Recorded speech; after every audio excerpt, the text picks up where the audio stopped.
All right, good morning. PTNI's Daily Show. Happy Friday morning. Hope your day is off to a great start. My name is Alan. I'm happy to be your host today. Currently have the pleasure of serving as COO of ICE and a faculty member in our fitness athlete division. First of all, I want to apologize for my voice. We didn't really have a spring here in Michigan. We went from 5 inches of snow to 90 degrees. So I have lost my voice screaming over all the fans at the gym yesterday while I was coaching, but hopefully I'll be able to keep it going for at least 15 more minutes today. So we are here on Fitness Athlete Friday. We talk all things CrossFit, Olympic weightlifting, powerlifting, bodybuilding, and all things endurance, running, biking, rowing, that sort of thing. Also coming up, we have some courses. If you want to learn specifically from us in the fitness athlete division, your next chance to learn from all of us in our 8-week online Essential Foundations course is June 6th. That course is almost full. That course always sells out early. 8 weeks online, learn all the foundational lifts, learn an introduction to CrossFit, CrossFit programming, CrossFit style exercise, corrective exercises, all that sort of thing. And then if you want to learn from us live on the road, you can join Mitch next weekend. That'll be the weekend of May 24th and 25th. That'll be down in Greenville, South Carolina. Other courses coming your way in the very near future. Rehab of the Injured Runner online from our Endurance Athlete division begins May 24th. And then we have Pregnancy and Postpartum Live. That will also be next weekend. That'll be out in Bellingham, Washington. We also have Professional Bike Fit from our Endurance Athlete division next weekend. That's out in Minneapolis with Jason and Matt Keister. So today, Fitness Athlete Friday, we're talking about the pull-ups. We have talked about pull-ups on here a lot, probably too much, probably to death, if they are safe or not, the different variations, how to get better at them. But today I want to talk specifically about the research of different pull-up variations. What is the most effective type of pull-up? We often hear this a lot, especially in our Essential Foundations course, where we spend an entire week talking about the strict pull-up, the kipping pull-up, the butterfly pull-up, and a little bit on the bar muscle-up. And we often get a lot of questions about, well, don't we just want to do strict pull-ups if we want to build the biggest, strongest lats? And we dig a little bit into the research on kipping and butterfly pull-ups. We talk more so on the safety aspect than the effectiveness aspect of the different pull-up variations. But I want to put all that together today in one comprehensive topic. So when we're talking about the research, we should know there is a lot of it, right? There is papers on papers on papers on papers on the pull-up. Oftentimes in the physical therapy world, we consider the pull-up some mystical movement that not very many people can do, and that is hard to obtain, and that might even be dangerous for the shoulder complex, when the research would tell us we couldn't be any further from the truth. And anecdotally in the gym, a lot of people are doing pull-ups, right? There are literally millions of people a day on the planet doing pull-ups, strict pull-ups, skipping pull-ups, butterfly pull-ups, bar muscle-ups, ring muscle-ups, whatever you got. So it is not this rare mystical thing that we don't need to worry about because not many people do it. In fact, a large majority of the population are doing some sort of vertical pulling motion in their fitness regimen when they're going to the gym every day.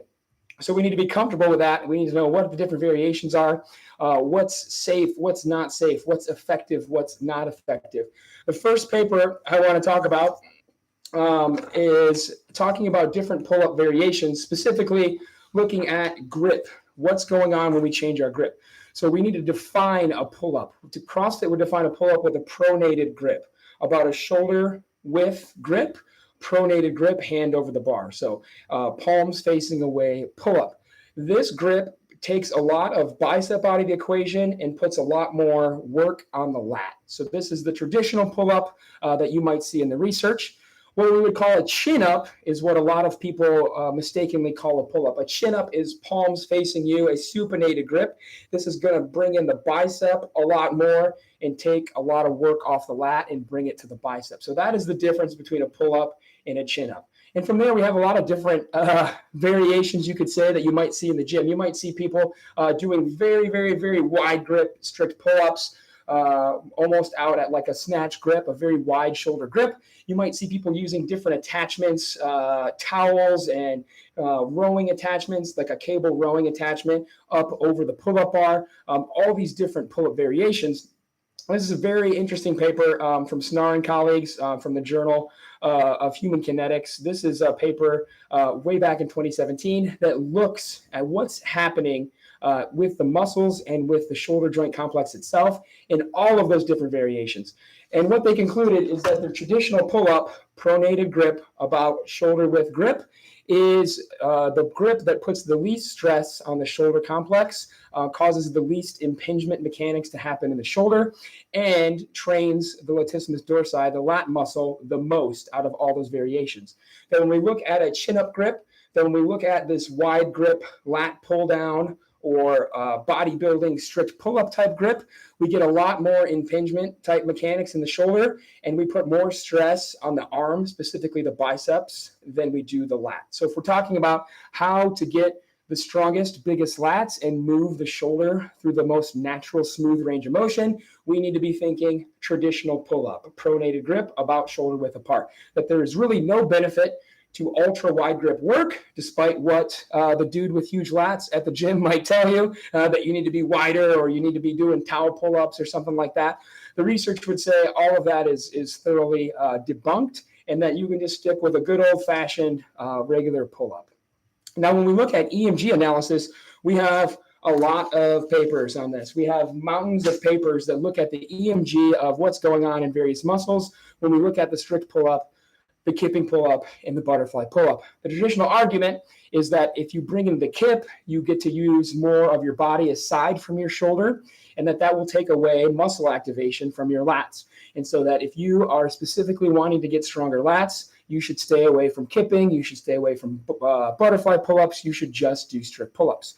The research would kind of support that. The research would say the activation of the lat in a kipping and butterfly pull-up is about 80% that of a strict pull-up. Strict pull-up is almost entirely lat-driven. A kipping and butterfly pull-up is going to bring in a lot of other muscles. It's going to bring in your abdominal muscles, your rectus abdominis, your obliques.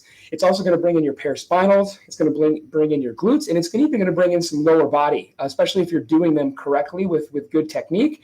If you're thinking about a kipping pull-up with the activation of the legs, or a butterfly pull-up where your feet are almost moving, kind of like a dolphin tail, right? If you take somebody doing butterfly pull-ups and you reorient them on the bar, it almost looks like their feet, when they're kept together appropriately, are kicking in the water like a dolphin, like a tail, right? That's why it's called a butterfly pull-up. It mimics, if you reorient that picture, it mimics somebody swimming in the water doing a butterfly swim stroke out in the pool or the lake or whatever. So we know we bring in the lower body as well with kipping and butterfly pull-ups. We bring in quads, we bring in hamstrings, we bring in calves a lot. So yes, we are not using as much lat, but we are using a lot more of the rest of our body. So from an efficiency standpoint, we need to ask, are we specifically, for some reason, only trying to get our lats out of all of the muscles in our body, the strongest and the biggest, or are we happy with also training other muscle groups in our body at the same time? Anecdotally, in the gym, when you look at CrossFit style programming, you don't often see a workout 5 rounds for time with only 5 kipping or butterfly pull-ups, right? You see a higher volume. So yes, there is an offset. We're not using as much lat in a kipping or butterfly pull-up, but in CrossFit style programming, the volume is that much higher because you can move through that many more pull-ups when you use your whole body. So are we working the lats? Yes. But we are probably working them overall volume-wise the same, because the volume in programming tends to be higher when we allow kipping or butterfly and we don't specify that today's workout has just strict pull-ups. So the argument that you will not get big, strong lats doing kipping or butterfly pull-ups is disproven in practice, and it's also not shown to be accurate when we look at the scholarly research as well. So rest assured that you are building bigger, stronger lats, you're building lat endurance, you're building lat hypertrophy with a kipping and butterfly pull-up. Now, we do have to work towards those, and we work towards those by making sure we have the necessary requisite shoulder strength, the necessary lat strength to be able to do those movements by working on our strict pull-up progressions. And then the final point I'll make here is this argument suggests that once we master the strict pull-up, once we have one strict pull-up, we stop doing strict pull-ups in CrossFit and other high-intensity functional training type fitness regimens, and that couldn't be further from the truth, right? Very often here, maybe twice a month in our programming, we have strict pull-ups. And it says strict pull-up, which means you have to do strict pull-ups. You cannot kip or butterfly those pull-ups.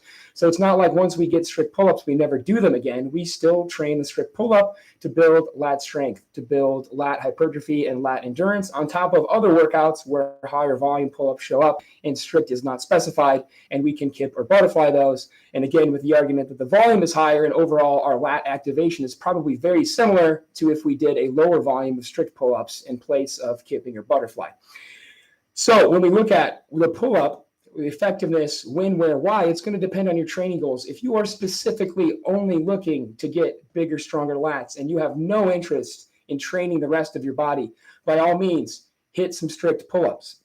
You should be aware that there is no more advantage to going to the wide grip, arched back, kind of bodybuilding style strict pull-up.